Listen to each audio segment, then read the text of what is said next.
Hari ini kita tetap menguraikan tentang doa Bapa kami.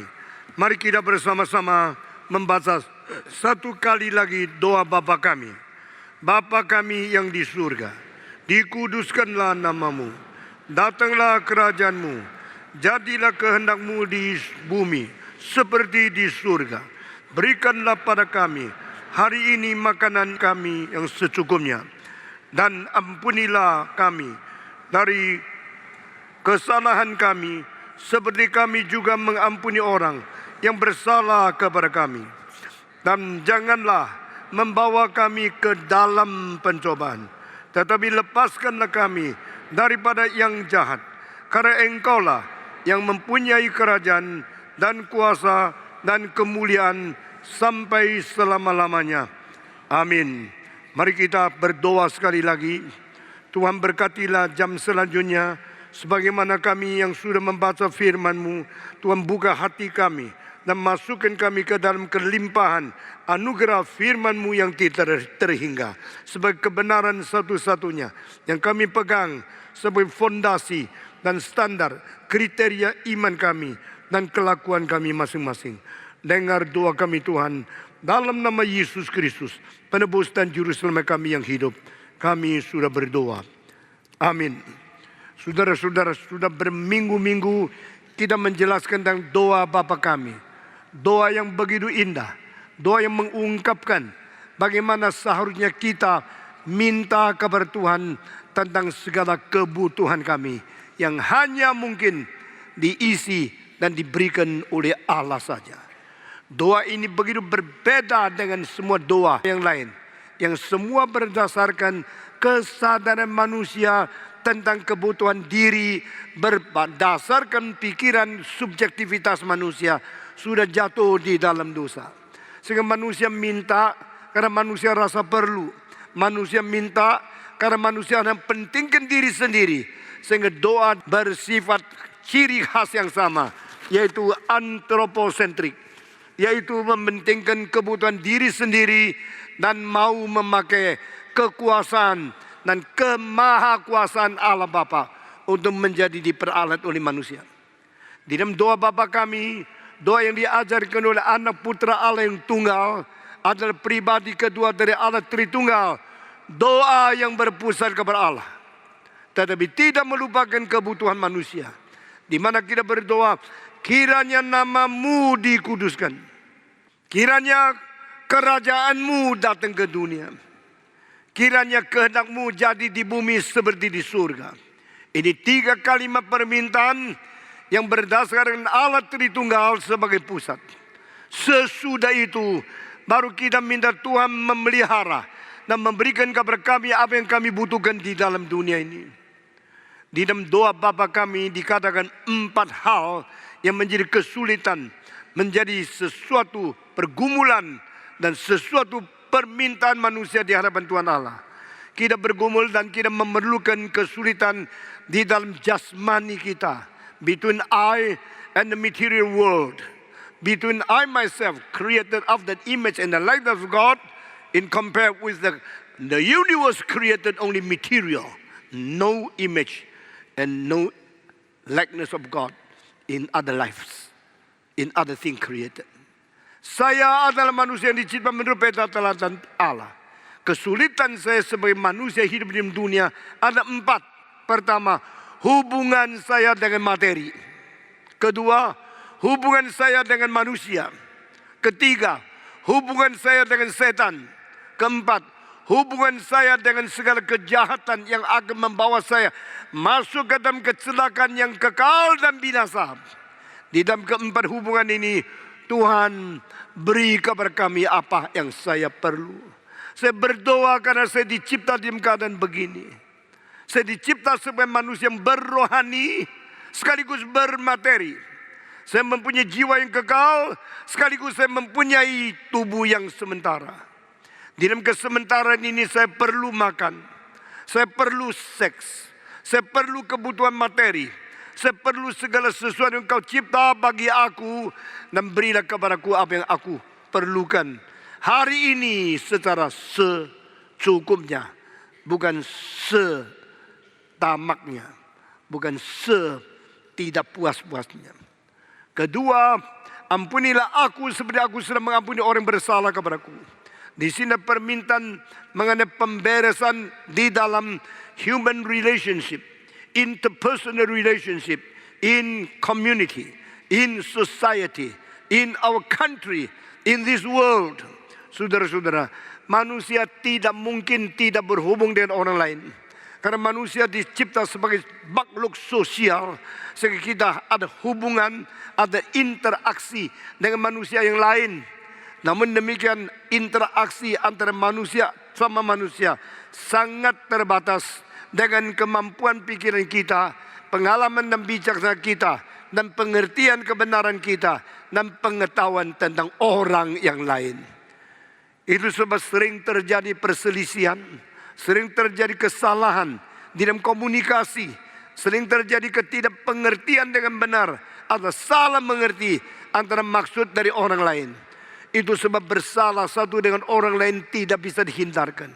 Kita sering secara sadar atau tidak sadar bersalah kepada orang lain. Demikian orang lain sering secara sadar atau tidak sadar bersalah kepada kita. Jikalau sudah terjadi kesalahpahaman, maka dendam, benci, dan menolak orang lain menjadi satu bibit dan sesuatu akar yang terus menjalar, sehingga rusaklah hubungan satu dengan lain. Rusaklah hubungan antara pribadi. The personal relationship is not easy to be kept well, and always also happen something out of our mind. So dangerous, so critical, sehingga kita sering terjadi sesuatu kecelakaan perhubungan dengan orang lain. Itu sebab kita perlu berdoa kepada Tuhan, ampunilah kami sebagaimana kami mengampuni orang lain. Orang yang senantiasa bersedia mengerti orang lain, itu orang baik.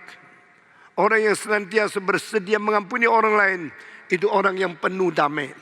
Seorang yang selalu bersedia untuk bertarung, selalu mau membentur, selalu mau konflik sama orang lain, itu orang sombong, orang sempit, orang iri, dan orang pikirannya tidak lapang, dan motivasinya selalu tidak baik. Saudara-saudara, di dalam benturan antara satu yang lain, engkau selalu rasa orang lain yang membentur kamu, kamu orang kerdil. Jikalau di dalam perselisihan antara orang lain, selalu pikir saya yang bersalah kepada orang lain, engkau orang gentleman. Lalu kalau engkau selalu rasa orang ini salah sama saya, salah sama saya, salah sama saya, kau terus berontor sama saya. Siapa kamu? Kamu diktator, orang lain tidak boleh berbeda pendapat dengan kamu. Engkau selalu rasa engkau diganggu orang lain. Engkau selalu rasa orang yang bentur kepada kamu. Karena kamu sudah terbiasa menjadi seorang yang tidak mau dikuasai. Seorang yang tidak boleh diganggu. Karena kamu menjadi orang yang maunya bebas liar. Saudara-saudara, jika engkau selalu rasa orang lain bersalah kepada kamu, berarti kamu mempunyai penyakit paranoia.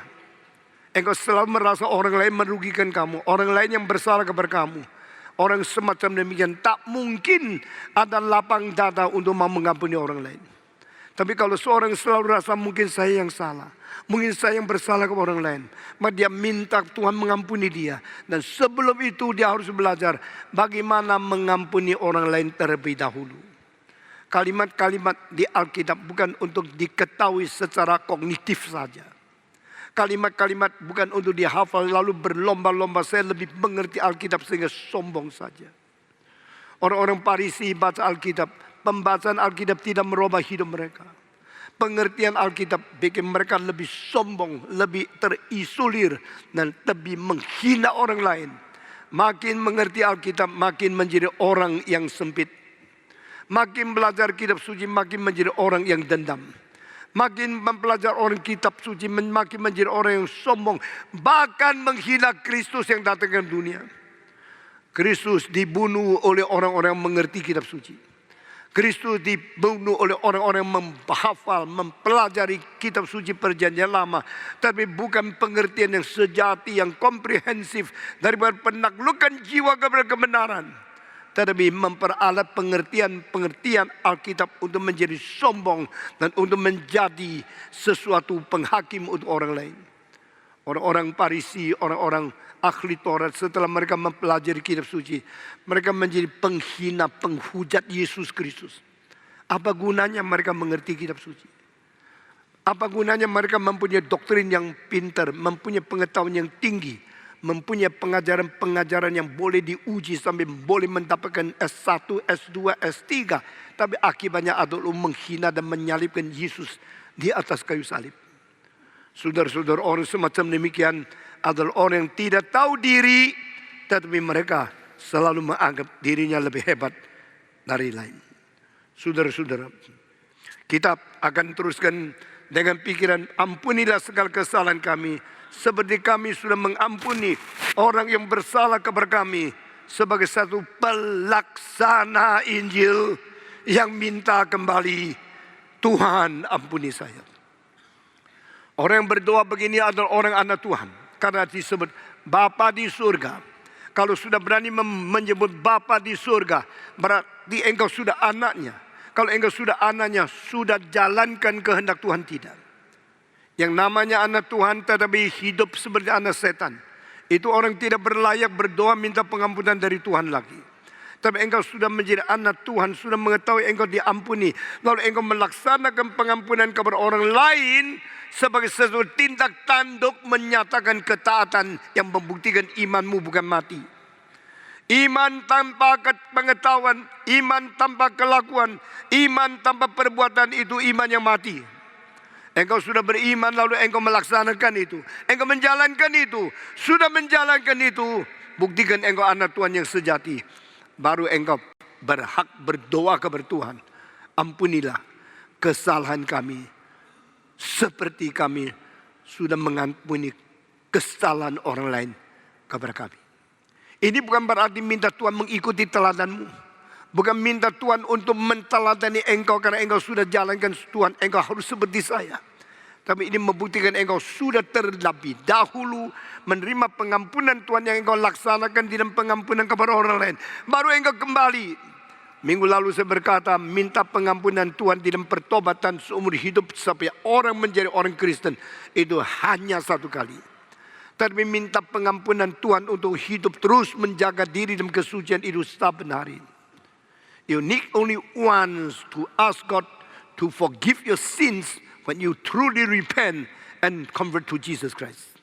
But you need to be sanctified every day, every moment, in order to keep you in the holy life, and you should pray, God forgive me as what I have forgiven others. Ini adalah kesulitan kedua. Pertama, perlu materi, perlu makanan, perlu seks, perlu segala kebutuhan di dalam dunia materi ini. Tuhan berilah aku secukupnya pada hari ini. Kedua, kesulitan bergumul di dalam antar pribadi dan pribadi. Kesulitan-kesulitan perlu pengampunan untuk memperdamaikan kita dengan orang lain. Hari ini kita akan bicara yang ketiga. Kesulitan manusia hidup di dunia yang ketiga, yaitu kesulitan menghadapi setan. Saudara-saudara, Chia Imi mengatakan apa itu teologi. Teologi itu membicarakan siapa itu Allah dan siapa itu manusia. Dan bicarakan hubungan antara manusia dan Allah, Allah dan manusia, Allah manusia dan segala sesuatu. Segala relasi ini sudah mengerti dan sudah bereskan semua. Pengertian itu disebut teologi. Teologi bukan satu cognitive understanding of what you learn in the books. Theology is how to manage the relationship between you and God, you and self, you and others, and you and material world, and you and Satan. Teologi bukan pengertian tentang apa yang saya baca di dalam buku, di dalam huruf-huruf. Teologi adalah bagaimana memperbaiki hubungan saya dengan Allah, hubungan saya dengan diri, hubungan saya dengan manusia, hubungan saya dengan materi, dan hubungan saya dengan setan. Semua hubungan harus dinormalisasikan, yang mengerti bagaimana manage, yang mengerti bagaimana memperbaiki seluruh relasi ini. Itulah orang yang mengerti teologi. Saudara-saudara, banyak teolog-teolog yang hebat pengetahuannya, tapi saben hari ribut sama orang lain, saban hari memusuhi orang lain. Itu orang yang menyatakan diri mengenal Allah. Dia tidak mengenal Allah, lebih mengenal setan. Di dalam dunia ini sekarang yang paling berani membunuh manusia bukan orang ateis, adalah orang yang katanya agamawan. Mereka kira mereka melayani Tuhan. Tuhan akan menggelengkan kepala berkata, "Hei, engkau yang tidak menjalankan praktekkan cinta kasihku, engkau bukan saja tidak seperti manusia, engkau lebih jahat dari binatang." Saudara-saudara, jika kita mau memperbaiki hubungan kita dengan manusia, kita perlu mengingat Tuhan telah mengampuni dosa kita. Our merciful God have forgiven all our sins. So that is the basis and the foundation. We should forgive others. Sesuai itu kita melihat perhubungan ketiga, saya dan setan. What is the relationship between human being and Satan? Who is Satan? Did God create the Satan? No. God never created Satan. God created spiritual beings. God created archangels. God created the spiritual beings, angels, just like He created man, given freedom to choose. Saudara-saudara, Allah menciptakan malaikat, menciptakan penghulu malaikat, memberikan mereka kebebasan. Sebagaimana Tuhan menciptakan manusia, memberikan manusia kebebasan. Kebebasan berarti engkau boleh hidup berpusat kepada Allah. Engkau juga boleh hidup berpusat kepada diri. Engkau boleh memiliki dan memihak kebajikan Tuhan Allah, atau boleh memihak keadaan egoisme yang sangat-sangat rusak itu. Pada waktu dan antara penghulu malaikat, ada yang berkata, "Aku melawan engkau. Aku tidak mau. Dalam status dicipta, saya mau tetap sama seperti engkau." How can it be? God is God. God is the creator. Nothing outside of God is supposed to be equal with God. Because only God is God. Others are all creatures. Creatures remain creatures forever and ever. Will never be same. Will never be able to be equalized with God the Creator. Allah adalah pencipta. Tidak mungkin bisa dipersamakan oleh orang-orang yang dicipta. Malaikat dicipta. Penghulu malaikat dicipta. Manusia dicipta. Binatang dicipta. Yang dicipta adalah yang dicipta. Yang mencipta adalah yang mencipta. There must be a qualitative difference between the creator and the rest of the creatures. Semua yang dicipta, semua berada di status dicipta. Tidak mungkin dan tidak bisa mencapai status yang menjadi pencipta. Karena pencipta bukan jadi. Dia menjadi pencipta. Dia adalah pencipta dari kekal sampai kekal. Maka pada setelah dia cipta, yang dicipta adalah yang dicipta sampai selama-lamanya tidak berubah. Tak mungkin menjadi pencipta. Pada waktu Lucifer berkata, "I want to be as God. I do not want to be here. I want to be there. Same, equal with God." Maka Tuhan Allah mengatakan, "You are Satan." Satan tidak pernah diciptakan oleh Tuhan. Tapi Satan itu adalah orang-orang atau makhluk-makhluk yang melawan Tuhan, menentang kehendak Tuhan. Lalu Tuhan mengatakan, "You are Satan." The word Satan means that you are the one who obstacle, you hindered, and you oppose me, you reject me. Yang melawan Tuhan, yang menentang Tuhan, itulah istilah setan. Kau adalah setan.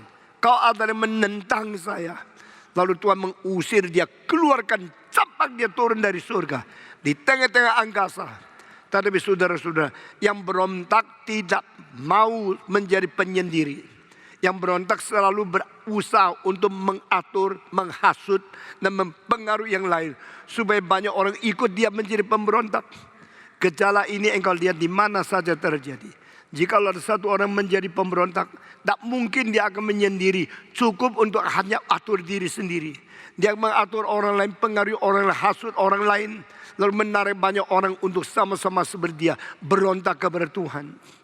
Saudara-saudara, hal ini begitu nyata di dalam Alkitab. Dan hal ini begitu nyata di dalam sejarah. Hal itu begitu nyata di dalam organisasi gereja. Jikalau sudah ada pikiran benih dari setan membuat seorang pemberontak, orang itu akan mempengaruhi banyak orang ikut dia pemberontak. Demikian penghulu malaikat yang memberontak dan menentang Allah. Dia berusaha memanggil lebih banyak malaikat yang kecil-kecil ikut dia. Karena dia adalah pemimpin dari serdadu surgawi. Dia adalah pemimpin daripada dunia roh. Maka dia mempengaruhi banyak banyak malaikat di bawah dia untuk mengikuti dia memberontak kepada Tuhan. Dan angkanya selalu kira-kira sepertiga. Saudara-saudara, di antara malaikat-malaikat yang diciptakan oleh Tuhan, ada sepertiga yang dipengaruhi oleh si setan yang melawan Tuhan. Itu sebab Alkitab mengatakan bintang di surga, sepertiga yang jatuh. Manusia di dunia, malaikat itu seperti bintang di angkasa. Di antara malaikat-malaikat, sepertiga yang ikut setan melawan Tuhan. Dan pada waktu Tuhan mengatakan, kau setan. Lalu yang ikut dia, yang ikut setan itu, semua menjadi roh-roh jahat yang berada di dunia kegelapan. Itu sebab engkau membaca kitab daripada Efesus, yaitu roh-roh jahat di angkasa. Dan manusia yang ikut mereka, ikut kepada roh-roh jahat di angkasa yang menguasai jiwa rohani mereka dan dipimpin oleh setan yang melawan Tuhan. Allah, malaikat, setan. Yang taat menjadi malaikat yang baik, yang lawan menjadi setan. Malaikat yang melawan menjadi setan dan penghambat-penghambat kehendak Allah. Dan dia mempengaruhi malaikat sepertiga ditarik. Dan malaikat sepertiga mengikut dia.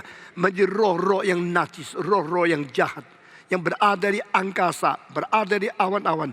Dan mengontrol hati-hati orang. Kenapa engkau berzina? Karena engkau dipengaruhi oleh roh di atas. Kenapa engkau berjudi? Kenapa engkau berbuat dosa? Kenapa engkau merampok? Kenapa engkau menipu? Kenapa engkau dengan segala cara mustilah dan segala cara kepura-puraan untuk menjadikan dirimu kaya dan merugikan orang lain? Karena engkau dipengaruhi roh-roh yang berada di angkasa. Satu orang bisa dipengaruhi oleh berapa roh? Alkitab tidak tulis. Mungkinkah beribu-ribu roh di dalam satu orang? Mungkin. Itu sebab pada waktu Yesus di dalam Dekapolis, dia berkata kepada orang dirasuk setan, siapa namamu? Setan menjawab, namaku adalah Legion. Berarti yang merasuki orang yang kena rasuk setan itu adalah ribuan roh jahat yang berada di dalam. Maka Tuhan mengusir, keluar engkau. Waktu dia keluar engkau, roh itu masuk ke dalam 2000 babi. Dan 2000 babi loncatkan melaut, semua mati. Berarti mungkin 2000 roh jahat yang berada di dalam perasukan kepada dia. Saudara-saudara, kita bukan hidup netral. Kita bukan hidup bebas. Kita bukan hidup secara sendiri. Kita hidup di tengah-tengah Allah dan setan. Kita hidup di tengah-tengah pimpinan Roh Kudus dan pengaruh roh jahat. Itulah keadaan kedudukan manusia. We are not neutral. It is not the pure freedom that you have. You are not free because you are created in between God and Satan. You are created in between to obey the Holy Spirit or to obey the lust which have been controlled by the evil spirits. Kita hidup di tengah-tengah keadaan yang sangat krusial. Manusia tidak mungkin netral. Manusia tidak mungkin bebas mutlak. Manusia dicipta di tengah-tengah Allah dan setan. Dan Allah pakai Roh Kudus memimpin engkau. Setan pakai roh jahat untuk mengganggu engkau. Engkau berada di tengah-tengah ini. Itu sebab hati-hatilah. Kalau tidak engkau akan menjual diri. Menghancurkan diri. Dipermainkan oleh setan. Dan akhirnya meninggalkan Tuhan. Untuk selama-lamanya. Itu sebab doa ini menjadi penting. Janganlah membawa kami ke dalam pencobaan. Saudara-saudara. Where is the location of human being in the universe? Where is the position of a human spirit among the spiritual world? We are created in between God and Satan.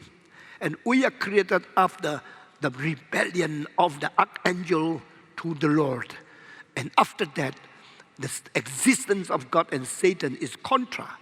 And we are created in between. Sudah dengar kalimat ini. Setelah penghulu malaikat melawan Tuhan.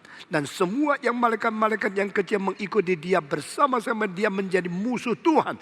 Sesudah eksistensi ini sudah berada. Baru Allah menciptakan Adam. Kenapa? Bukan sebelum. Kenapa Allah mencipta Adam sesudah ini semua berada? Karena Allah menciptakan manusia di satu posisi keunikan. Yang tidak ada pada posisi malaikat. Tidak ada pada posisi makhluk binatang. Tidak ada pada semua ciptaan yang diciptakan Tuhan. We are created uniquely. We are created distinctively. We are created so individualistically. We are created so crucial in the most unique and most critical position. Manusia dicipta dalam posisi yang begitu bahaya, begitu krusial, yang begitu paradoksikal. Kita berada seperti di dalam satu atap yang atasnya cuma berapa senti untuk kita berdiri.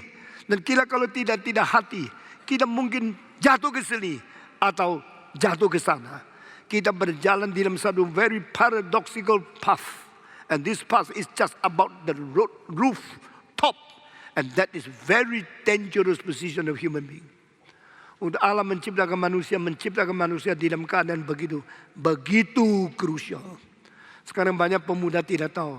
Dia cuma kira saya pemuda. Siapa bisa ganggu saya? Saya mau seenak mungkin. Saya mau hidup sebebas mungkin. Dia kira dia masih bebas.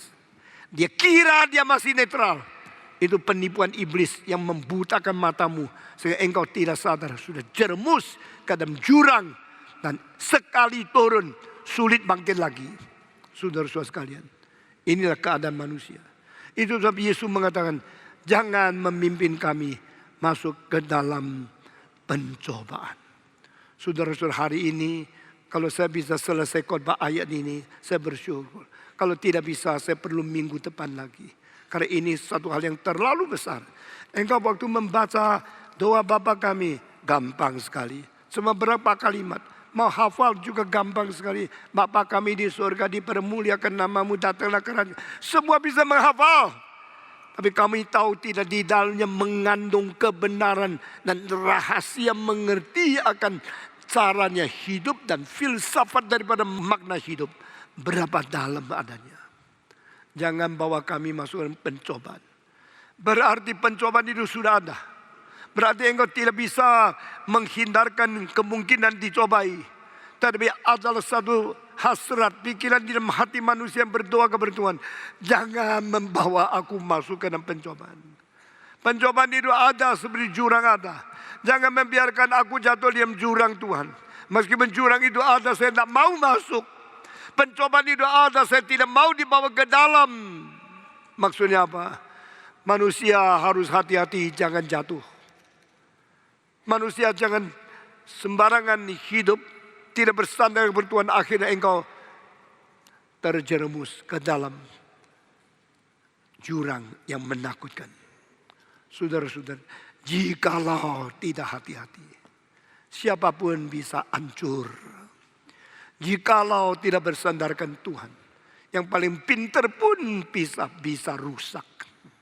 Adakah orang terlalu pintar bisa menguasai diri, tidak pernah bisa ditipu oleh iblis?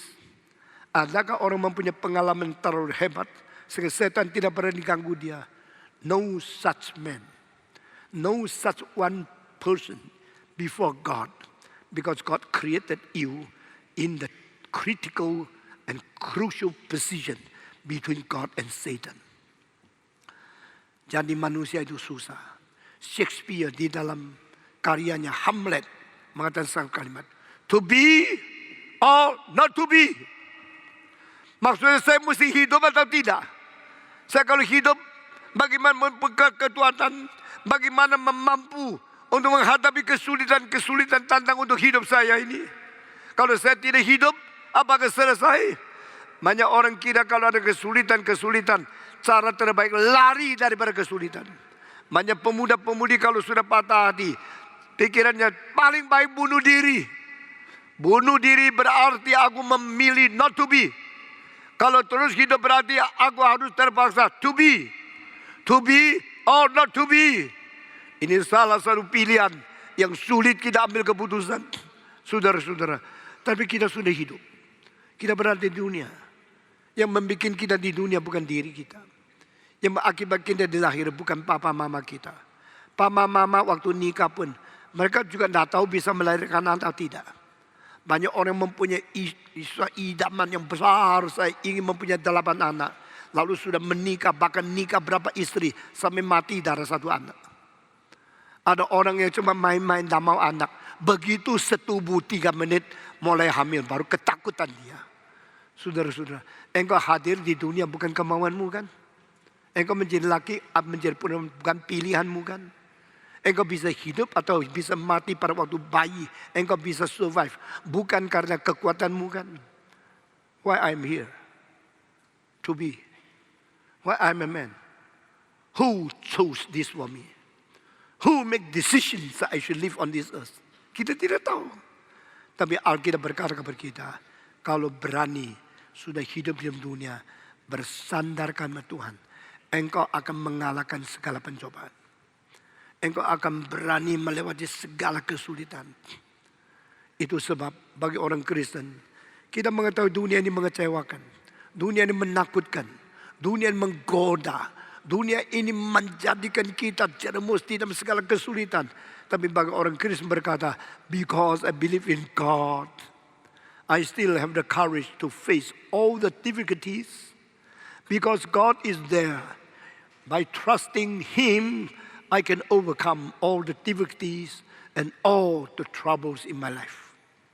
Saudara-saudara, menjadi orang Kristen adalah orang yang berani mengumumkan peperangan dengan kesulitan. Menjadi orang Kristen adalah orang yang mempelopori dan melangkahi hidup yang sulit dengan bersandar kepada Tuhan dan tidak mengaku kekalahan.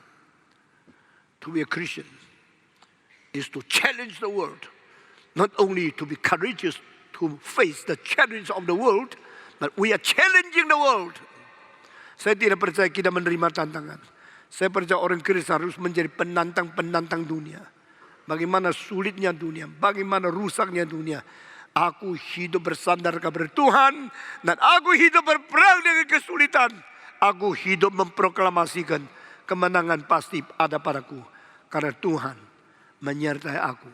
Tuhan berjanji kepadaku.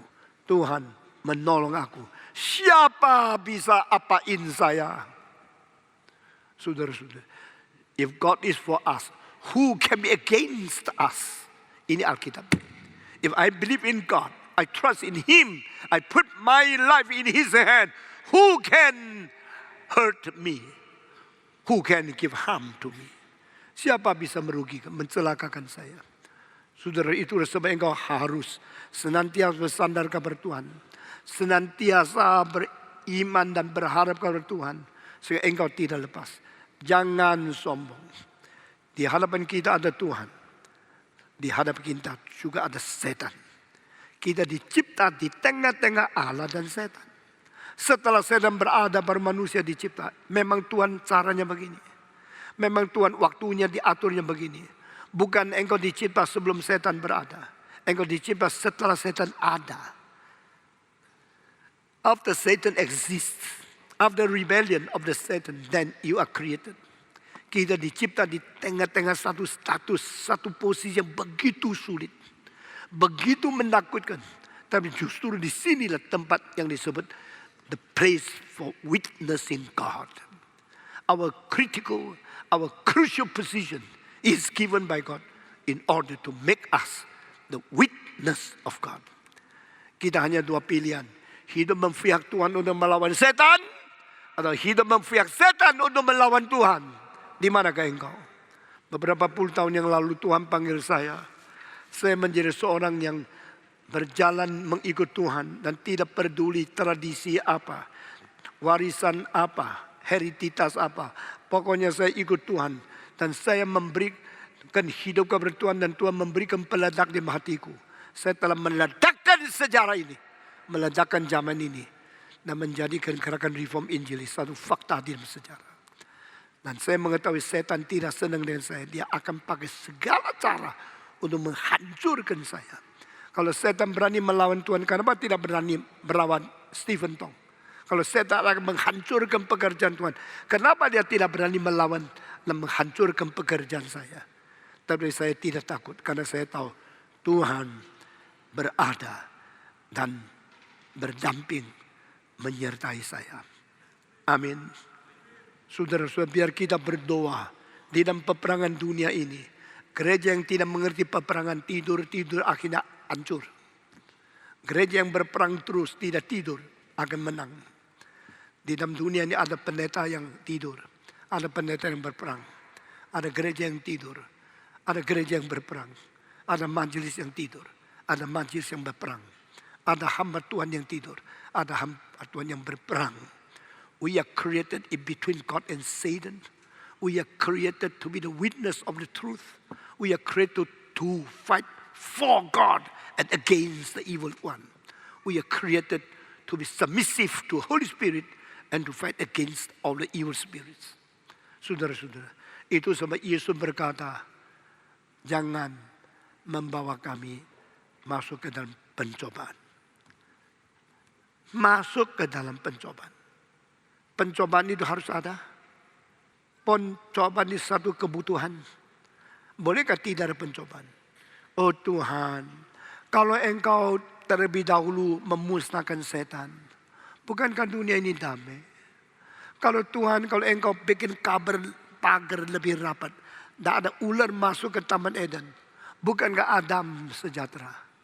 Kalau Tuhan jangan bikin pohon itu di dalam Taman Eden, maka Adam dah jebak ke dalam dosa. Tuhan sih pohonnya dibangun di situ, buat apa? Kasih lubang sampai ular bisa masuk, dah salah. Kenapa Tuhan tidak membunuh setan? Kenapa Tuhan tidak tebang pohon itu? Kenapa Tuhan tidak mengkekangkan ular? Kenapa Tuhan membiarkan itu ada? Saya sekarang menjawab, harus ada. Saudara, kalimat ini kau tidak mengerti. Manusia hidup di dunia tidak boleh tidak ada pencobaan. Manusia hidup di dunia tidak boleh tidak ada ujian. Harus ada ujian dari Tuhan, ada pencobaan dari setan, baru membuktikan engkau manusia yang bertanggung jawab. So many people try to escape from the difficulty, escape from the heavy burden, escape from the challenge, escape from choosing good or evil. It is impossible. Karena pencobaan dari setan harus ada. Pengujian dari Tuhan Allah harus ada. It is absolute necessity to face the temptation from Satan and to be tried by God. No one human being can live without trial and without temptation. Tidak ada satu manusia boleh hidup tidak ada ujian dan tidak ada pencobaan dari setan. Karena memang Tuhan menciptakan sifat manusia begini. How do you know? How do you prove this?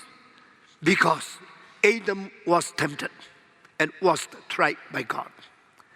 And when Jesus Christ incarnated to human being, He was also tempted by Satan and tried by God. Yesus Kristus waktu menjadi manusia, Yesus Kristus setelah dia inkarnasi, dia tetap harus dicobai setan. Dia harus diuji oleh Tuhan Allah. Sehingga tidak ada orang boleh menghindarkan. No one supposed to escape. No one can avoid from being tempted by Satan and being tried by God. Tidak ada orang boleh menghindarkan diri, boleh melarikan diri, boleh ditiadakan, boleh menjadi orang yang tanpa pencobaan dan tanpa ujian. It is absolute necessity. It is a must. Absolute necessity. We should face the temptation. Absolute necessity. We should be tried by God. Yesus pun tidak terkecuali. Even Jesus is not accepted. Jesus is not an exception. He himself should be tempted by Satan and tried by God. Who are you? Apakah engkau kira engkau lebih hebat? Boleh dihindarkan. Tuhan biarkan Yesus pun dicobai oleh setan. Apalagi kita. Adam dicobai. Yesus dicobai. Kita tentu harus dicobai. Tapi pada waktu pencobaan itu ada, bagaimana ke kita? Kita doa kepada Tuhan. Jangan memimpin saya masuk ke dalam. Melewati, mengetahui, mengalami boleh. Jangan masuk ke dalam. Sebelum engkau melihat rumah pelacur, jangan masuk ke dalam. Engkau lewat tidak apa-apa. Engkau melihat ada pelacur tidak apa-apa. Tapi jangan masuk. Jangan naik tempat tidurnya. Jangan mau digoda lalu taat kepada dia. Let the prostitute be there. But you are not not tempted into the temptation. Ini artinya. Tuhan, saya tahu saya tidak mungkin tidak ada pencobaan. Tuhan, saya tahu saya sebagai manusia pasti dicobai. Dicobai oleh uang, dicobai oleh seks, dicobai oleh minuman keras, dicobai oleh tipu muslihat, dicobai oleh segala akal-akal rusak. Saudara-saudara, mengapa banyak pejabat menjadi koruptor? Karena mereka sebelum menjadi pejabat berjanji saya mau menjadi orang bersih. Setelah sudah menjadi pejabat, kelihatan uang begitu banyak, mulai gemetar, bagaimana saya tidak bisa memakai. Kalau saya bisa mendapatkan uang ini kan lebih enak. Rumah menjadi besar, saya boleh menjadi istri kedua, mempunyai istri yang ketiga. Ini uang kan saya baik untuk keindahan dan keenakan hidup saya. Dicobai. Saudara-saudara, jangan lupa setan sedang berusaha mencobai engkau satu persatu. Apalagi yang cantik, yang ganteng, engkau akan lebih cepat masuk ke dalam pencobaan.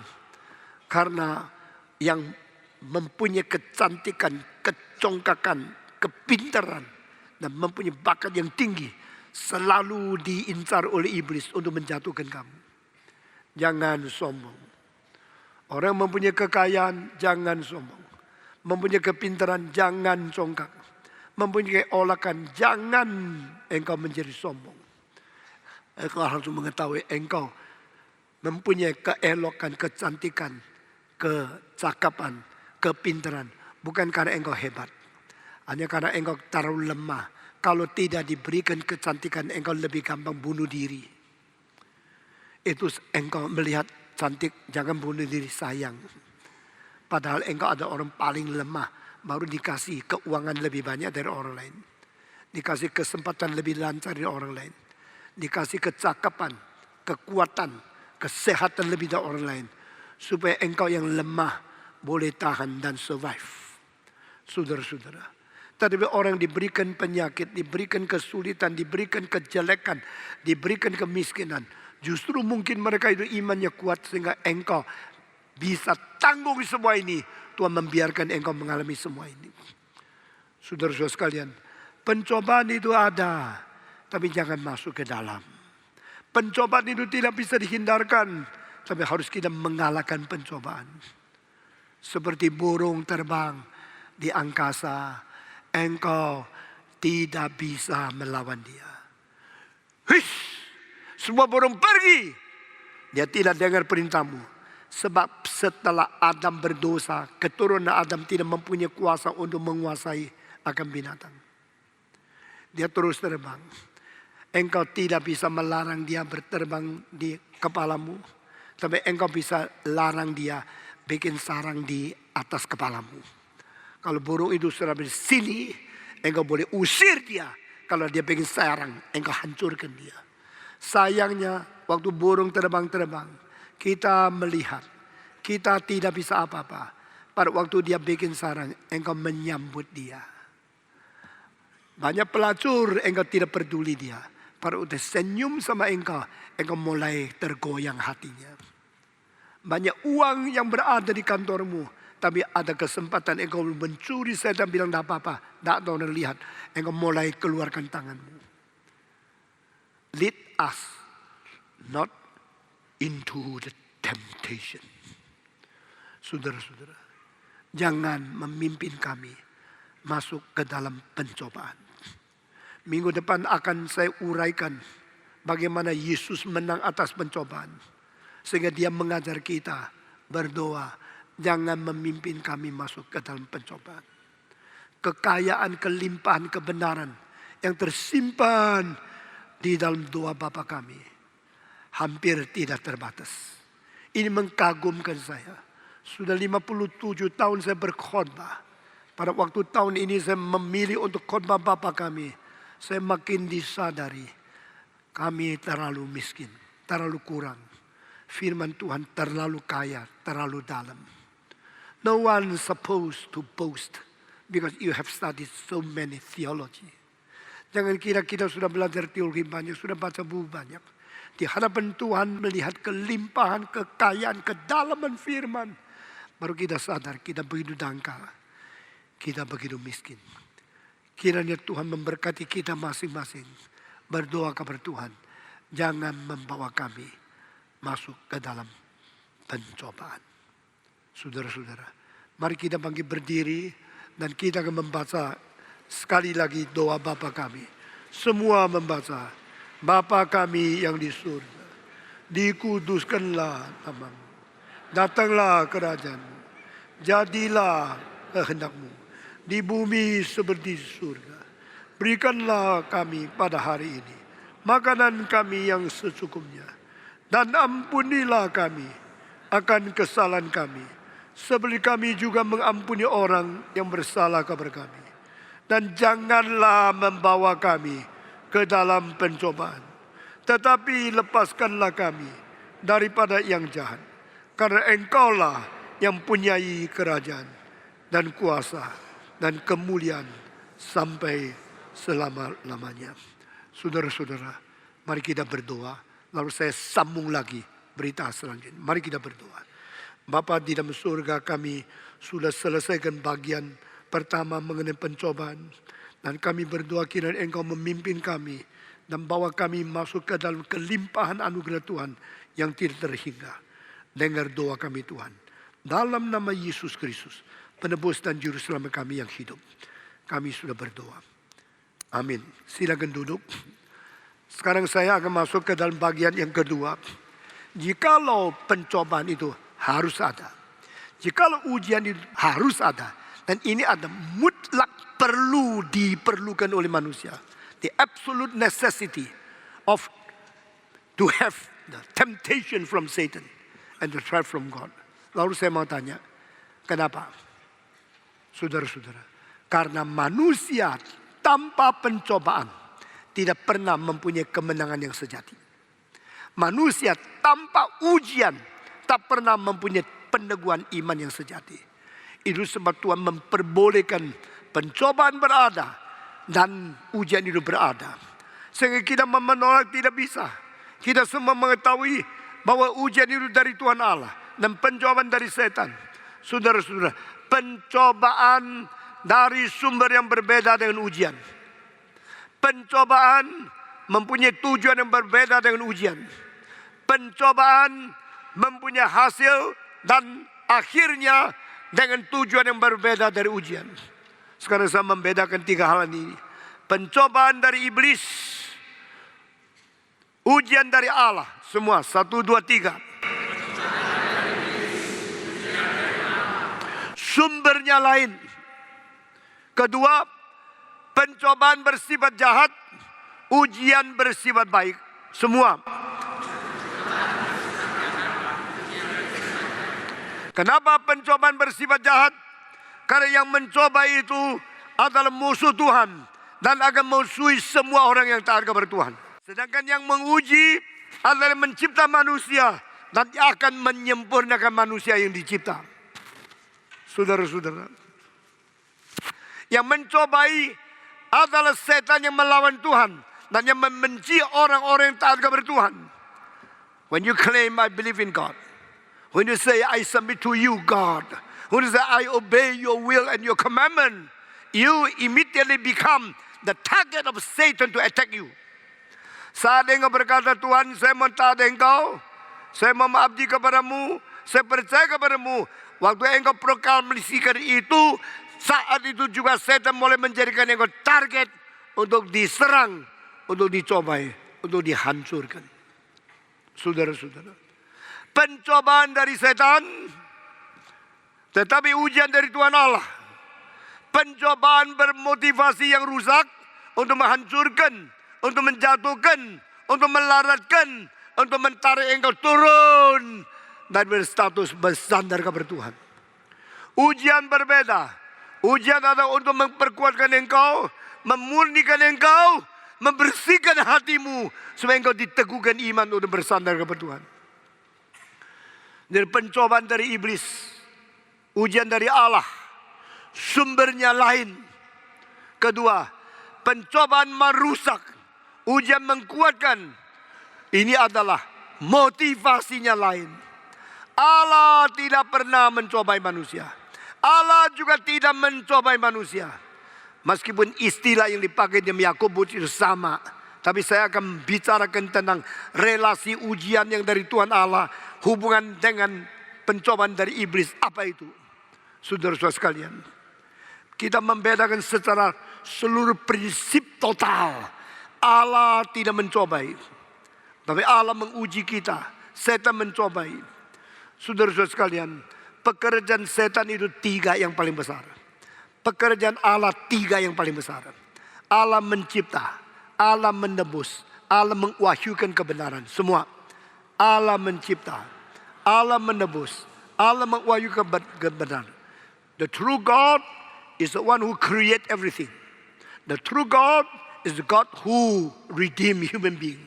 The true God is the God who reveal the truth to human being so we can know the truth of God. Setan pekerjaan juga 3. Pertama, menentang Tuhan. Kedua, mencobai manusia. Ketiga, menuduh orang Kristen. The 3 great works by Satan. First, to oppose God. Second, to tempt human being. And third, to accuse the saints. Setan menantang Allah, lalu setan mencobai manusia. Setan menuduh orang Kristen. Ini 3 pekerjaan iblis yang besar. Berlawanan dengan pekerjaan 3 yang besar, Tuhan Allah menciptakan manusia menurut peta teladan Dia. Tuhan menebus kita supaya kita menjadi anak-anak Allah. Dan Tuhan akan mengwahyukan kebenaran supaya orang-orang anak-anak boleh mengerti kebenaran dari rencana Tuhan Allah yang selama-lamanya. Saudara, kalau engkau mengerti seluruh gambar ini, cosmic drama, the cosmic understanding of the universal truth, lalu engkau tenang menjadi manusia, tidak pernah akan sembarangan hidup seperti orang yang diombak-ambikkan oleh dosa, yang dikocar-kacirkan oleh iblis. Saudara-saudara sekalian, setan melawan Tuhan, setan mencobai manusia, baik Kristen, baik tidak Kristen, suruh semua berdosa. Dia punya kerjaan, dia punya mau adalah merusak manusia. Dan sesuai itu, engkau tetap bisa menjadi orang Kristen. Dia mulai menuduh engkau, mulai mengadu di hadapan Allah. Stephen Tong dosa ini, dosa ini. Ini semua majelis ada dosa ini, dosa itu. Setan mengadu, menuduh supaya kita tidak dicintai Tuhan dan kita dilepas oleh tangan Tuhan. Tapi Tuhan berkata, I will never forsake you. I will never abandon you. Saya tidak akan meninggalkan engkau. Saya tidak akan membuang engkau sampai selama-lamanya. Meskipun kita banyak kelemahan-kelemahan. Saudara-saudara sekalian. Karena itu, maka kita percaya, kita tahu harus ada pencobaan. Harus ada ujian. Tapi tujuan ujian itu apa? Tujuan pencobaan itu apa? Pencobaan dari mana? Ujian dari apa? Motivasinya pencobaan itu apa? 3 hal yang kita paparkan. Sumbernya lain. Pencobaan dari setan, ujian dari Tuhan Allah. Motivasinya lain. Pencobaan akan menjatuhkan kita, merosotkan kita ke dalam dosa, menggoda kita untuk berbuat jahat. Ujian adalah membuat kuat kita. Kita mempunyai iman yang teguh bersandar kepada Tuhan. Dan ketiga, tujuan dan akibat. Setelah akibat tujuan tercapai oleh iblis, manusia menjadi sekongkol dengan dia. Berbuat dosa dan menyukai kegelapan dan kejahatan. Tujuan dan akibat daripada pencucian daripada Tuhan, daripada ujian Tuhan, setelah kita diuji menjadi bersih, kita akan seperti emas murni. Sebagaimana tidak ada emas yang tidak lewat api. Sebagaimana tidak pernah ada mutiara atau khususnya berlian yang tidak diasah. Sebagaimana tidak pernah ada kain yang bagus, pakaian yang cantik yang sesuai dengan bentuk tubuhmu tidak digunting dengan gunting. Saudara-saudara, kain yang utuh, yang cantik, yang tak pernah digunting tidak mungkin menjadi pakaian yang bagus. Batu yang mengandung berlian yang tidak diasah tak mungkin mengkilap, tak mungkin mencahayakan, mencerminkan cahaya yang sangat menghalaukan kita. Dan juga demikian, saudara-saudara, emas yang tidak dibakar tidak mungkin menjadi 24 karat. Ini semua berarti kepada kita. Ujian itu perlu Ujian itu penting. Ujian itu harus. Sehingga barang siapa menjadi milik Tuhan harus diuji. Saya mau tanya, waktu ujian itu datang enak tidak? Diuji enak tidak? Waktu dibakar enak tidak? Waktu diasah enak tidak? Waktu dipotong enak tidak? Jangan potong. Ini kain yang bagus, baru dari pabrik sempurna. Kenapa dirusakkan begini? Diam. Kalau saya tidak memotong, dia adalah kain. Setelah saya potong dan jahit, dia adalah pakaian. You bukan pakai satu kain untuk bungkus sini sana kan. You pakai pakaian yang begitu cocok dengan tubuhmu. Harus digunting. Ujian itu tidak bisa dihindarkan. Tuhan tidak mungkin tidak memberikan ujian kepada umatnya. Tuhan mencintai kita maka memotong kita. Oh sakit. Jangan potong Tuhan. Saya mau utuh. Kalau engkau menjadi kain yang utuh, engkau tidak mungkin menjadi pakaian yang utuh.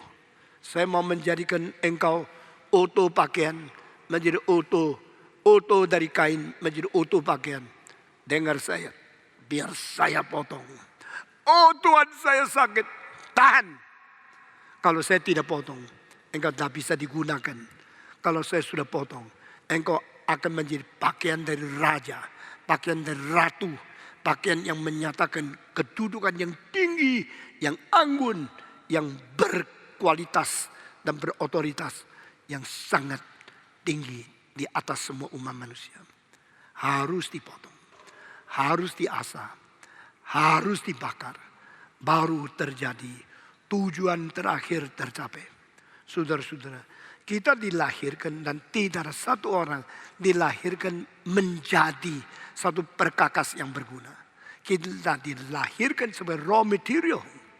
Raw material tidak bisa dipakai. Tapi after being examined, being tested, being accomplished, baru kita bisa dipakai. Saudara-saudara, tidak ada orang pakai berlian yang belum diasah. Itu batu gede yang goblok. Seperti ketelok kecil gitu. Tidak ada gunanya. Harus diasah sampai semua dibuang bagian yang tidak perlu dibuang. Satu batu yang begitu besar diasah menjadi berlian yang kecil. Yang lainnya di mana? Lain disampahkan, lainnya dibuang. Kenapa harus begitu? Bukan rugi besar. Tidak. Karena berlian yang berada di dalam tambang berlian, itulah yang mau dicari. Bukan tambangnya yang menjadi sempurna. Tambang itu raw material. Kita adalah raw material to be chosen, to be done, to be examined, and to be tested. Finally become a very brilliant jewel. Saudara-saudara, Yesus berkata kepada Petrus, kau ikut aku? Ya Tuhan, aku ikut kamu. Ikut aku. Aku jadikan engkau the fisher of men. Engkau sekarang sama fisher of fish. Engkau sekarang penangkap ikan. Saya menjadikan engkau penangkap manusia. Menangkap ikan cuma pukat. Menangkap manusia tidak gampang. Menjadikan manusia anak Allah melalui khotbahmu, melalui latihmu, melalui teladanmu, melalui bimbinganmu sampai orang itu jadi tidak gampang. Sebagaimana saya seorang hamba Tuhan melihat pemuda-pemudi yang semaunya enak sendiri, maunya main sepeda motor untuk berkebut ke sini sana, maunya pergi cari pelacur, maunya minum minuman keras. Panggil mereka ikut kebaktian, tak gampang. Ikut kebaktian suruh mereka tekun mereka firman, tak gampang. Mereka firman menjelaskan sampai mereka mengerti sungguh-sungguh, tak gampang. Mengerti akhirnya mereka betul-betul hatinya hancur dan mereka bertobat, tidak gampang. Sudah hati bertobat mereka mau mencintai Tuhan, tak gampang. Mencintai Tuhan, suka baca kitab suci dan suka mengabari Injil, tak gampang. Itu sebab kalau ada orang yang sudah digarap oleh Tuhan sampai jadi, saya senangnya luar biasa. Saudara-saudara, di antara kita ada orang sudah 1 tahun 1 miliar, lalu lepas karena tidak mau uang, mau melayani Tuhan. Bagaimana kita tidak bisa mencintai orang seperti ini? Bagaimana kita tidak menghargai pemuda yang begitu rela melayani Tuhan? Ada orang dulu semaunya minum-minum dan mabuk-mabuk. Akhirnya menjadi orang yang bagi traktat di kota New York menginjili orang lain supaya menjadi orang Kristen. Bagaimana kita bisa tidak mencintai orang seperti ini? Bukankah banyak orang Kristen tidak pernah mau membagi traktat? Kenapa anak orang belum Kristen kok bisa mencintai Tuhan seperti ini? Bagaimana anaknya orang belum Kristen bisa baca kitab suci berjam-jam satu hari? Saya sangat mencintai manusia-manusia pemuda-pemudi yang digarap oleh Tuhan. Diasah oleh Tuhan. Dibakar oleh Tuhan. Yang sudah dipotong oleh Tuhan. Lalu menjadi hambanya yang bisa dipakai di dalam kerajaan Tuhan. Saudara-saudara, harus ada ujian. Harus ada pencobaan. Socrates berkata, unexamined life is not worth living. Begitu ketat, begitu keras. Orang yang tidak pernah diuji tidak layak hidup di dunia. Ini bukan perkataan Paulus, perkataan orang yang Kristen, orang di Greka, filosof yang namanya Socrates. Dia sebagai orang biasa pun mengerti manusia perlu diuji, manusia perlu dites, manusia perlu diuji sampai sukses baru layak hidup di dunia. Manusia yang maunya foya-foya, maunya enak-enak, hambur-hambur waktu, uang dan segala sesuatu, maunya melampiaskan segala nafsu, tidak layak hidup sebagai manusia. Hidupnya karena seperti binatang. Saudara-saudara, kenapa anakmu tidak beres? Karena engkau terlalu memanja dia. Anakmu mengapa tidak beres? Karena engkau tidak berani menguji dia, berani memeras dia. Waktu engkau miskin, waktu engkau masih kecil, engkau tidak bisa beli piano, tidak bisa beli sepeda, tidak bisa beli mesin jahit, tidak bisa bayar uang sekolah. Engkau nangis, lalu engkau berkata, kalau saya sudah besar, sudah enak, kalau saya sudah dewasa cari uang banyak, saya mau beli sepeda paling baik untuk anak kecil. Saya mau beli mobil paling enak untuk anak saya. Saya akan memberikan rumah yang paling besar untuk anak. Engkau kira engkau cinta anak, engkau yang merusak anak. Mari kita kasih enak untuk anak kita lebih enak. Karena saya mampu kok. Saya ada uang banyak kok. Kenapa harus siksa mereka? Bukan siksa latih. Bukan siksa uji. Bukan siksa, itu semacam testing. Anakmu kalau terlalu enak, makan seenaknya, tidur seenaknya, pakai seenaknya, pergi seenaknya, pakai uang seenaknya, pasti rusak. Cilakalah kamu yang dilahirkan di keluarga kaya. Karena engkau mempunyai kemungkinan dirusak oleh papamu, engkau tidak sadar. Sekarang saya menjadi papamu yang diutus oleh Tuhan. Latih dirimu. Miskin dulu. Susah payah dulu. Tanggung berat dulu. Mau dites. Mau diuji. Bahkan dibiarkan setan mencoba engkau, tetapi jangan masuk. Anak presiden bisa jadi anak setan. Anak raja bisa anak neraka. Saudara-saudara, Ratu Inggris, anaknya, cucunya harus dikirim pada waktu Desert Storm, perang di tengah-tengah, mungkin mati di situ. Tidak bisa karena dia adalah anak Ratu Inggris, cucu Ratu Inggris, boleh dibiarkan, dibebaskan. Inilah ajaran Tuhan. Yesus ke dalam dunia dicobai oleh setan, iya. Diuji oleh Tuhan, iya. Menderita kesulitan, iya. Kenapa? Anak Allah tidak ada yang terkecuali. Saudara-saudara, waktu Yesus datang ke dalam dunia, dibiarkan dia menghadapi setan, dibiarkan dia hidup di dalam kemiskinan, lahir dalam keluarga tukang kayu. Saya percaya Yesus Kristus dari kecil sampai umur 30 hidup sederhana, hidup begitu seperti rakyat biasa, supaya dia mengerti kesusahan rakyat. Banyak pendeta tidak bisa khotbah dengan berkuasa karena apa? Karena hidupnya tidak pernah mengerti kesusahan rakyat. Dari satu khotbah saya sudah tahu ini pendeta besok jadi atau tidak. Saya tidak nilai daripada berapa pengetahuan dia tahu, berapa teologi dia kuat. Saya mengetahui dari dia punya hidup bagaimana hidup, bagaimana bisa menahan diri, bagaimana bisa membatas diri, bagaimana bisa menderita, bagaimana bisa menghadapi kesulitan-kesulitan. Saya tahu besok dia jadi atau tidak. Saya bersyukur kepada Tuhan. Gereja ini sudah 1072 pemuda-pemudi yang pergi ke pelosok-pelosok pedalaman Kalimantan, Sumatera, Sumba, pergi ke Irian Jaya, pergi ke Papua, pergi ke tempat-tempat yang paling miskin. Dengan sepeda motor goncang-goncang melatihan seperti seluruh tubuh mau hancur. Pergi mengabari ini kepada desa-desa. Dan anak-anak orang kaya yang tidak pernah pergi, saya sangat khawatir. Kenapa pergi situ? Buat apa pergi? Lebih enak di Jakarta. Lebih enak, lebih bahaya. Engkau kalau kaya, saya tidak ganggu. Tapi kalau perlu, belajar seperti orang miskin. Belajar menderita sedikit. Belajar tahan uji. Saudara-saudara. Pada waktu saya masih muda, sering malam itu tidak makan. Khotbah selesai, lupa makan tidur sampai besok. Baru sadar kemarin belum makan. Saya diuji Tuhan luar biasa. 1 tahun khotbah 700 kali. Pernah 8 bulan khotbah 700 kali. Rektor Singapore Bible College mengatakan, you preach in 8 months 700 times. It is amount of preaching for another preacher for the whole life. Banyak pendeta 1 minggu khotbah 1 kali. Atau 2 minggu khotbah 1 kali. 1 tahun khotbah 26 kali. 30 tahun baru 700 kali. Saya khotbah diam 8 bulan 700 kali. How can you do it? Ini kali ada berapa orang rektor-rektor dan pendeta besar reform dari Amerika. Ketemu dengan saya. We heard that you preach over 500 times every year. We go here, go there every day. Go with plan. How can you do it? Saya menjawab gampang. I don't know how can I do it. But I want to ask you, how you cannot do it? Saudara-saudara, menjadi hamba Tuhan. Ada yang gereja 1000, serahkan dia pelan-pelan menjadi 200. Ada yang dari 0, sekarang menjadi 10.000. Kenapa? Karena you trust God.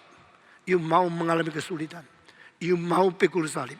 You berani ditantang oleh zaman. Dan engkau juga menantang zaman. Saudara-saudara, biar kita menjadi orang Kristen yang sungguh-sungguh abdi kepada Tuhan. Menjadi orang Kristen yang mengetahui menghadapi ujian dan pencobaan. Sekarang saya masuk dalam tahap yang ketiga. Apakah hubungan ujian dan pencobaan? Saudara-saudara, pada waktu setan mau melawan, mau menyerang, dan mau menghancurkan seseorang, dia pasti pakai pencobaan.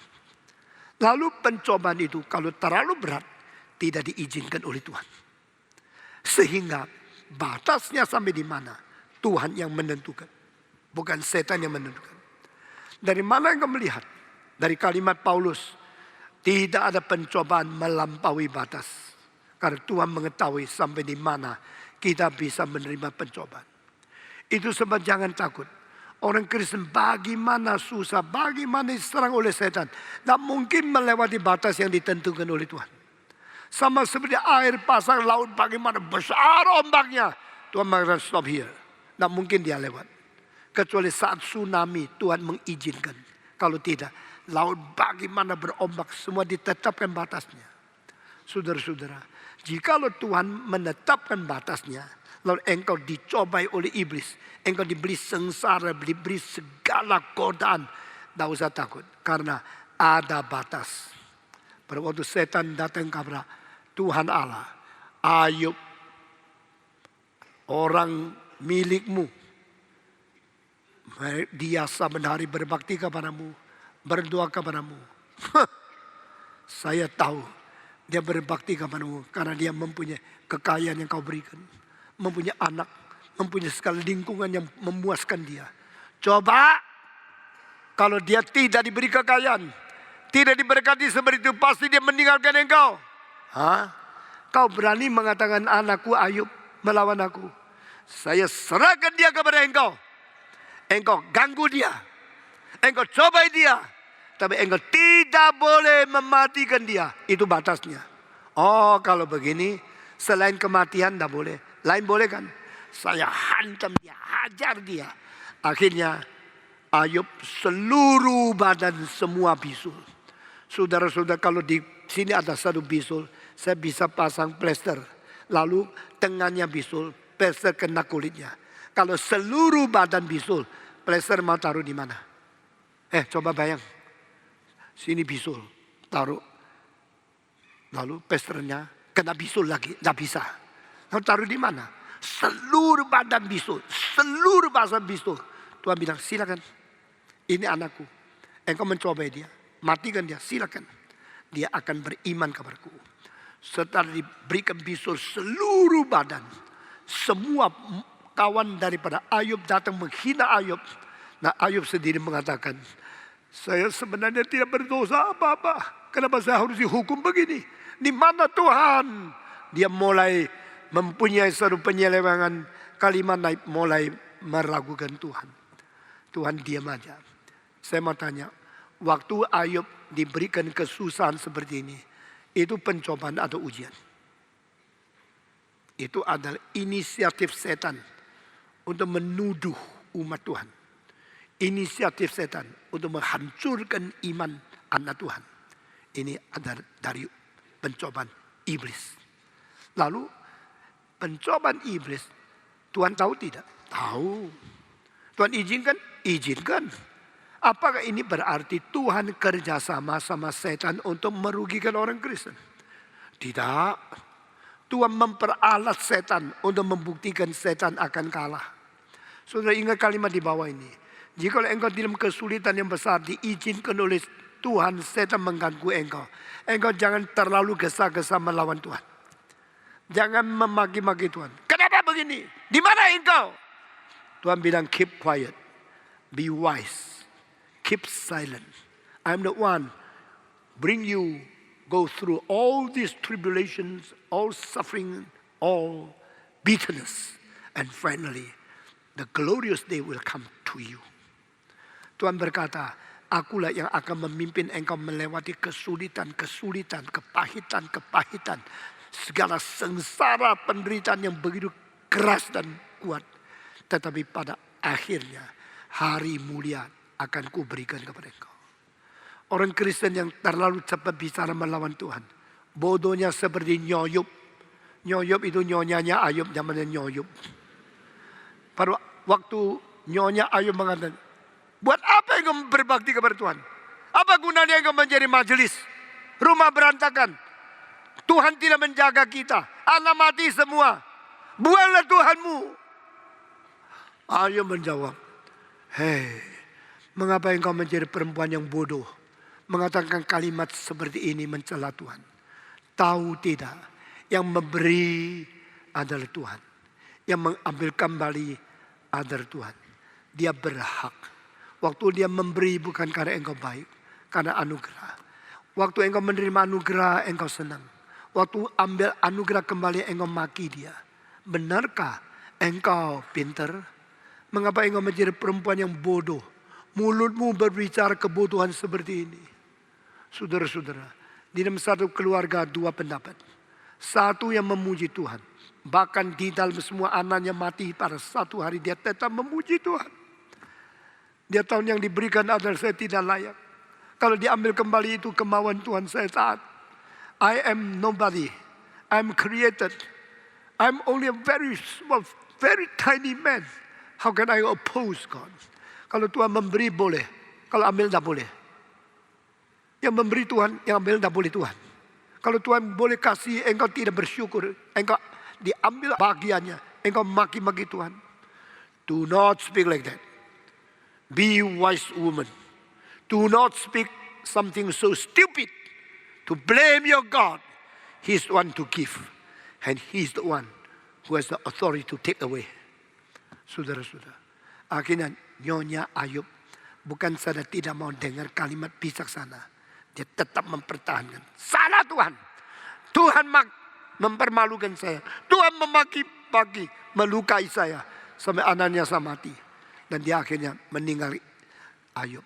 Meninggalkan Ayub, tidak tentu cerai. Tapi tidak mau sama dia. Karena apa? Mulutnya bau. Orang berbisul, darahnya kotor. Lalu ababnya bau. Waktu Ayub berkata, Tuhan. Nyonya Ayub, bau sekali. Sudah, saya pergi tinggal lain tempat, namun tinggal sama kamu. Saudara-saudara, kasihan ya. Ayub kasihan ya. Tapi engkau tinggalkan suami. Tuhan tetap menyertai dia kok. Tuhan tidak pernah membuang dia. Akhirnya Tuhan memberi dia 10 anak lagi. Untanya 2 kali lipat ganda. Dombanya 2 kali lipat ganda. Sapinya 2 kali lipat ganda. Kenapa anaknya bukan 20? Kalau dulu 10 sudah mati, mesti kasih 20, baru 2 kali lipat ganda. Hanya manusia tidak boleh lipat ganda. Kenapa? Takut kebanyakan populasi ya? Bukan. Karena manusia sudah mati, belum lenyap, masih ada di surga. Tambah 10 lagi sudah double. Tapi kalau sapi tidak. Sapi kalau sudah mati kasih 20 kali, baru namanya 2 kali lipat ganda. Kalau manusia sudah mati, kasih 1 kali lagi, sudah 2 kali lipat ganda. Karena sapi setelah mati, selesai. Manusia setelah masih ada. Jadi dalam buku Ayub sudah membuktikan jiwa itu bersifat kekal adanya. Semua firman Tuhan mengandung makna-makna yang luar biasa. Yang kita biasa tidak melihat. Tapi kalau diselidiki, baru tahu kebenaran Tuhan. Begitu ajaib. Begitu limpah adanya. Saya akan menyimpulkan hari ini. Waktu Ayub menderita, itu adalah pencobaan atau ujian. Itu adalah pencobaan setan yang diberi batas oleh Tuhan. Dan setelah setan mencoba Ayub, Tuhan memperalat seluruh pencobaan menjadi ujian bagi Ayub. Maka bukan Allah kerja sama-sama setan. Allah memperalat niat jahat dari setan untuk menggenapi niat baik dari Tuhan Allah. Sehingga Allah tetap menang adanya. Di dalam kesulitan, di dalam tsunami, di dalam kelaparan, di dalam kematian, di dalam wabah, kita selalu anggap Tuhan kalah, setan menang. Tuhan senyum di surga. Please wait. Don't be hesitate to hurry to criticize me. I tell you, my will is forever. My wisdom is hidden. My strategy is not as yours. Tuhan berkata, saya mempunyai rencana, mempunyai strategi, mempunyai cara saya sendiri.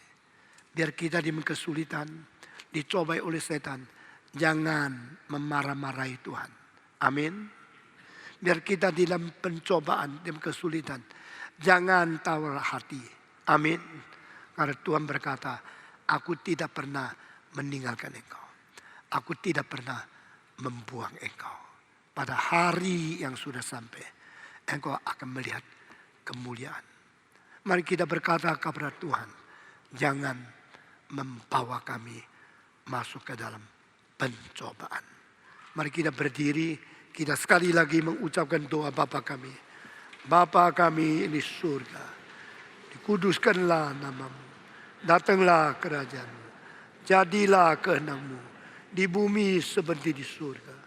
Berikanlah kami pada hari ini makanan kami yang secukupnya, dan ampunilah kami akan kesalahan kami, seperti kami juga mengampuni orang yang bersalah kepada kami.